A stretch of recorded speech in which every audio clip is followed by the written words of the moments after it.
একের পর এক বিমান দুর্ঘটনা ঘটেই চলেছে। এবার আমেরিকাতেই ঘটল এই দুর্ঘটনাটি হোয়াইট হাউস থেকে মাত্র 5 কিলোমিটার দূরে।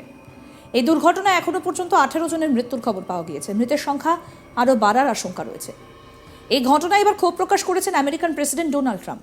তার মতে অনায়াসেই দুর্ঘটনা এড়ানো যেত যদি এই গোটা ঘটনায় সেনা চপারের ওপরেই দায় চাপিয়েছেন ট্রাম্প। তার মতে যাত্রীবাহী বিমানটি দেখে চপারে সরে যাওয়া উচিত ছিল। সেনার কন্ট্রোল টাওয়ার সেই সময় কি করছিল সেটা নিয়েও প্রশ্ন তুলেছেন ডোনাল্ড ট্রাম্প। সোশ্যাল মিডিয়ায় তিনি লিখেছেন, বিমানটি সঠিক লাইনে ছিল, কিন্তু হেলিকপ্টারটা বিমানের দিকে সোজা এগিয়ে যায়। রাতের আকাশ যথেষ্ট পরিষ্কার ছিল, বিমানে আলো জ্বলছিল। হেলিকপ্টারটা ওপরে উঠে যেতে পারত, নিচে নেমে আসতে পারত, কিংবা উল্টো দিকে ঘুরে যেতে পারত। কেন তা করা হলো না? কন্ট্রোল টাওয়ার থেকেই বা কেন কপ্টারকে ওই সংক্রান্ত নির্দেশ দেওয়া হলো না?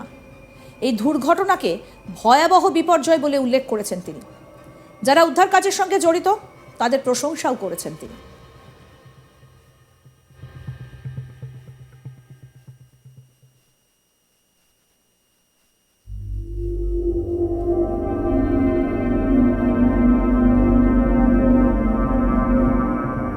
আর এই বিমান দুর্ঘটনা নিয়ে এবার ক্ষোভ প্রকাশ করেছেন ডোনাল্ড ট্রাম্প। হোয়াইট হাউসের কাছে প্লেন দুর্ঘটনায় ক্ষোভ প্রকাশ করেছেন ডোনাল্ড ট্রাম্প। একের পর এক বিমান দুর্ঘটনা ঘটেই চলেছে। এবার আমেরিকাতেই ঘটল এই দুর্ঘটনাটি হোয়াইট হাউস থেকে মাত্র 5 কিলোমিটার দূরে। এই দুর্ঘটনায় এখনো পর্যন্ত 18 জনের মৃত্যুর খবর মিলেছে। মৃতের সংখ্যা আরও বাড়ার আশঙ্কা রয়েছে। এই ঘটনায় এবার ক্ষোভ প্রকাশ করেছেন আমেরিকান প্রেসিডেন্ট ডোনাল্ড ট্রাম্প। তার মতে অনায়াসেই দুর্ঘটনা এড়ানো যেত যদি এই গোটা ঘটনায় সেনা চপারের ওপরই দায় চাপিয়েছেন ট্রাম্প। তার মতে যাত্রীবাহী বিমানটা দেখে চপারের সরে যাওয়া উচিত ছিল। সেনার কন্ট্রোল টাওয়ার সেই সময় কি করছিল সেটা নিয়েও প্রশ্ন তুলেছেন ট্রাম্প। সোশ্যাল মিডিয়ায় তিনি লিখেছেন, বিমানটা সঠিক লাইনে ছিল, কিন্তু হেলিকপ্টারটা বিমানের দিকে সোজা এগিয়ে যায়। রাতের আকাশ যথেষ্ট পরিষ্কার ছিল, বিমানে আলোও জ্বলছিল। হেলিকপ্টারটা ওপরে উঠে যেতে পারত, নিচে নেমে আসতে পারত, কিংবা উল্টো দিকে ঘুরে যেতে পারত। কেন তা করা হলো না? কন্ট্রোল টাওয়ার থেকেই বা কেন কপ্টারকে এই সংক্রান্ত নির্দেশ দেওয়া হলো না? এই দুর্ঘটনাকে ভয়ানক বিপর্যয় বলে উল্লেখ করেছেন তিনি। যারা উদ্ধার কাজের সঙ্গে জড়িত তাদের প্রশংসাও করেছেন।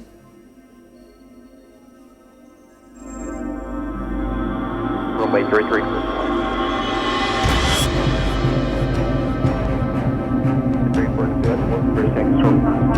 Runway 33, runway 33,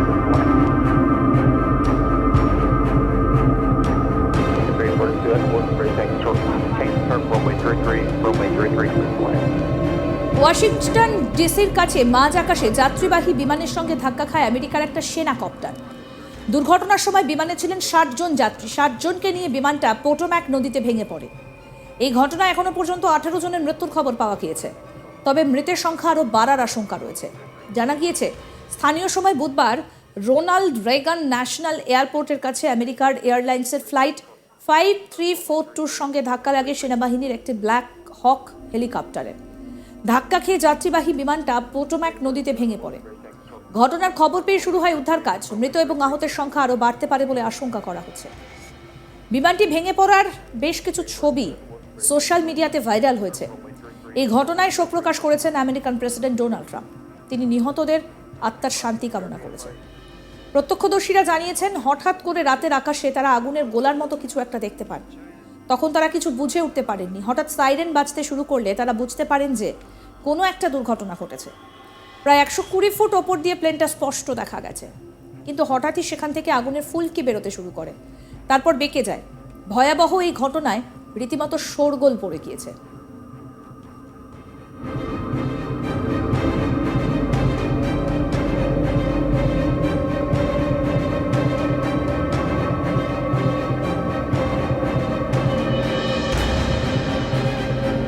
আপনাদেরকে আরও একটা বিমান দুর্ঘটনার কথা বলি। প্রশিক্ষণ চলাকালীনই ভয়াবহ সেই বিমান দুর্ঘটনাটা ঘটেছিল মাত্র কয়েকদিন আগে।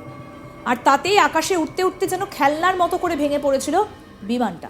মাটিতে আছড়ে পড়ার সঙ্গে সঙ্গে সজোরে বিস্ফোরণ হয়। আগুনে ভেসে ওঠে চারপাশ। বিমান ভেঙে পড়ার পর দাউ দাউ করে জ্বলতে শুরু করে সেই আগুন, যা চোখে পড়তেই তা নিয়ে চাঞ্চল্য ছড়ায়। আর সেই ভিডিওটা ভাইরাল হয় সোশ্যাল মিডিয়াতে। দেখুন।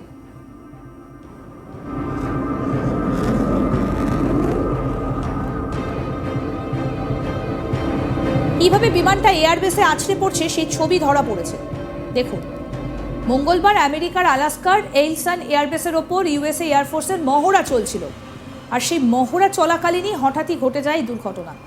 আকাশের দিকে তাকাতেই দেখা যায় একটা ফাইটার জেট পাক খেতে খেতে নিচে নেমে আসছে। আইলসন এয়ারফোর্স বেস ফেয়ার ব্যাঙ্কস থেকে প্রায় 80 কিলোমিটার দক্ষিণে। ভিডিওতে প্রকাশ্যে দেখা যাচ্ছে নিয়ন্ত্রণ হারিয়ে বরফে ঢাকা এয়ারবেসে আছড়ে পড়ছে একটা বিমান, আর এই বিমানটা হলো অত্যাধুনিক ইউএসএর যুদ্ধ বিমান F-35। দুর্ঘটনার পর ব্যাপক বিস্ফোরণের সঙ্গে আগুন জ্বলে যায় বিমানটিতে। যুদ্ধ বিমানটি নিচে পড়ার সময় দেখা যায় প্যারাসুটে করে নিচে নামছেন পাইলট। সৌভাগ্যবশত দুর্ঘটনার আগেই বিমান থেকে বেরিয়ে আসতে সক্ষম হন চালক। প্যারাসুটের মাধ্যমে মাটিতে নেমে আসেন তিনি।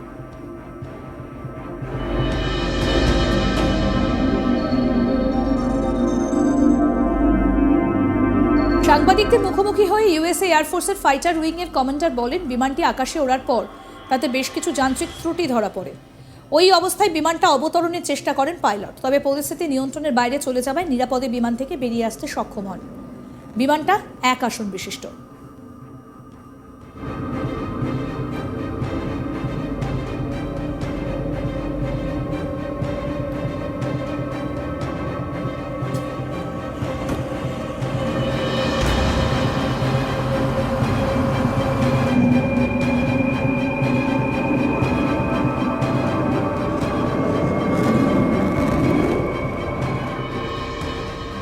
আর এবার আবার বিমান দুর্ঘটনা। একেবারে ওয়াশিংটনে বিমান দুর্ঘটনায় রীতিমতো ক্ষোভ প্রকাশ করেছেন ডোনাল্ড ট্রাম্প। একের পর এক বিমান দুর্ঘটনা। এবার আমেরিকাতেই ঘটল বিমান দুর্ঘটনা। হোয়াইট হাউস থেকে মাত্র 5 কিলোমিটার দূরে ঘটেছে এই বিমান দুর্ঘটনা। দুর্ঘটনায় এখনো পর্যন্ত 18 জনের মৃত্যুর খবর পাওয়া গিয়েছে। মৃতের সংখ্যা আরও বাড়ার আশঙ্কা রয়েছে। আর এই ঘটনায় ক্ষোভ প্রকাশ করেছেন ডোনাল্ড ট্রাম্প। তিনি বলছেন, অনায়াসে এই দুর্ঘটনা এড়ানো যেত যদি এই গোটা ঘটনায় সেনা চপারের ওপরই দায় চাপিয়েছেন ট্রাম্প। তার মতে যাত্রীবাহী বিমানটা দেখে চপারের সরে যাওয়া উচিত ছিল। সেনার কন্ট্রোল টাওয়ার সেই সময় কি করছিল সেটা নিয়েও প্রশ্ন তুলেছেন ডোনাল্ড ট্রাম্প। সোশ্যাল মিডিয়ায় তিনি লিখেছেন, বিমানটা সঠিক লাইনে ছিল, কিন্তু হেলিকপ্টারটা বিমানের দিকে সোজা এগিয়ে যায়। রাতের আকাশ যথেষ্ট পরিষ্কার ছিল, বিমানে আলো জ্বলছিল। হেলিকপ্টারটা ওপরে উঠে যেতে পারতো, নিচে নেমে আসতে পারতো, কিংবা উল্টো দিকে ঘুরে যেতে পারতো, কিন্তু সেটা করা হয়নি। কন্ট্রোল টাওয়ার থেকেই বা কেন কপ্টারকে এই সংক্রান্ত নির্দেশ দেওয়া হলো না? এই দুর্ঘটনাকে ভয়ানক বিপর্যয় বলে উল্লেখ করেছেন তিনি। আরও আপডেট পেতে দেখতে থাকুন আজ তাক বাংলা। সাবস্ক্রাইব করুন, নোটিফিকেশন পেতে বেল বাটন অপশন প্রেস করুন, হোয়াটসঅ্যাপে ফলো করুন আজ তাক বাংলা। ভিডিওটা লাইক করুন, শেয়ার করুন, কমেন্ট করুন।